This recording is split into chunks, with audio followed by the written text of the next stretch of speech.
News: Governors declare state of emergency in preparation for Hurricane Joaquin flood risk. Governors in 5 East Coast states have declared a state of emergency Friday, as the coast prepares for potential torrential rain and severe flooding from powerful Hurricane Joaquin. The Category 4 storm is unlikely to make direct landfall, but forecasters are warning of flash floods from historic Charleston, South Carolina, to Washington, D.C., and officials in Maryland, New Jersey, North Carolina, South Carolina, and Virginia are bracing for the worst. We're becoming increasingly confident and concerned about the heavy rainfall, David Novak, director of the National Oceanic and Atmospheric Administration's Weather Prediction Center in College Park, Maryland, told the Associated Press.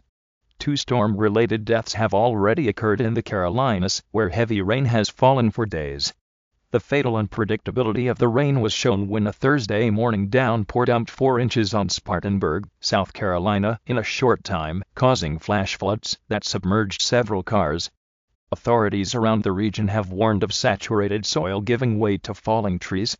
The National Hurricane Center in Miami's long-term forecast showed the storm could near the U.S. East Coast along North Carolina and Virginia on Sunday or Monday, though it is expected to make a significant turn to the north on Friday and Saturday, completing its pass over the Bahamas late Friday evening. If the forecast holds, that would put the storm on a path that would keep it out at sea as it moves north along the Atlantic coast of America. Meanwhile, Joaquin hammered islands in the central Bahamas on Friday, with torrential rains that flooded homes and ripped off roofs. Surging waters reached the windows of some houses on Long Island in the Bahamas, while on Eleuthera Island people hauled sandbags and boarded up businesses as the storm neared Friday.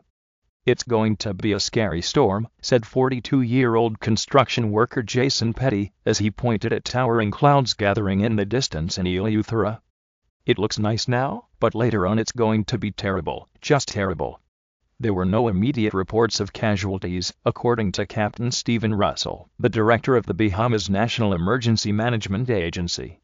Prime Minister Perry Christie said he was amending laws to mandate evacuations because some people were refusing to move into shelters. "We do not know the impact of 130 miles an hour on those areas," he said, referring to the hurricane's winds. "We know it's a horrific kind of experience." The storm is expected to move near or over portions of the central Bahamas overnight. On Eleuthera, Christian minister Dawn Taylor said she believed Eleuthera would withstand the hurricane because Bahamians learned how to cope with storms after devastating Hurricane Floyd in 1999, which had winds of 155 mph and generated up to 50-foot waves. Taylor said people on Eleuthera also are deeply religious and that their faith would carry them through. "We depend on our God, and as long as He is with us, we will be fine, and we will ride out the storm," she said. The storm approached Eleuthera after it generated severe flooding on Acklands, where power went off overnight and phones were down. Russell said some of the roughly 565 people who lived there were trapped in their homes.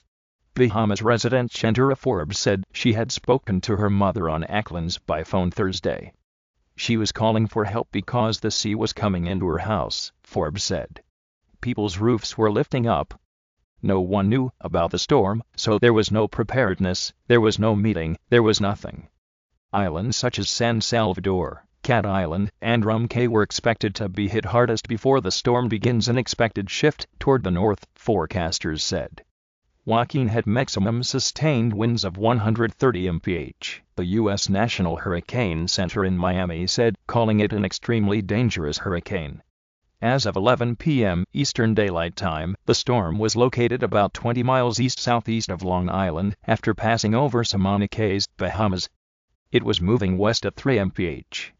While Samana Cays is usually uninhabited, 8 to 10 people were working there, staying in temporary housing when the storm hit, said Parliament member Alfred Gray. "If the buildings look like they won't withstand, there are some caves on the side of the rock that they can go into because it's not prone to flooding," he said. Meanwhile, authorities in the nearby Turks and Caicos Islands closed all airports, schools, and government offices. The Cuban government issued a tropical storm warning for the provinces of Camagüey, Las Tunas, Holguin, and Guantanamo. The Associated Press contributed to this report.